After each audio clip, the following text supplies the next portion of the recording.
আমি উত্তরবঙ্গে আজকে সবার সাথে মিলিত হয়ে যে আপনারা এখন থেকে যারা গঙ্গার পাশাপাশি আছেন তাদের সরিয়ে দিন, তাদের রিলিফ সেন্টারে নিয়ে আসুন, তাদের খাবার তৈরি করার ব্যবস্থা করুন এবং তাদের জামা কাপড় থেকে শুরু করে যা লাগবে 3টে করে তিরপল দেবেন এক একটা পরিবারকে।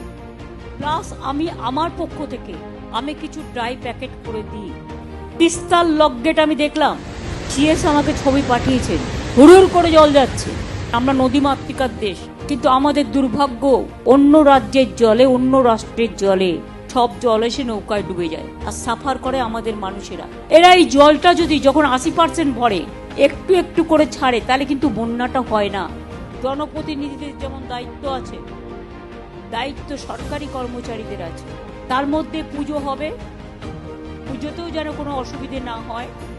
যদি কেউ দেখতে পান ত্রাণের কাজে প্রবলেম হচ্ছে, ত্রাণের কাজ ঠিক মতো হচ্ছে না, সঙ্গে সঙ্গে ডিএমদের কন্ট্যাক্ট করবেন, ডিএম এবং এসপি, এবং সব ডিএম এসপিদের আমি রিকোয়েস্ট করব, please take proper care so that people should not suffer.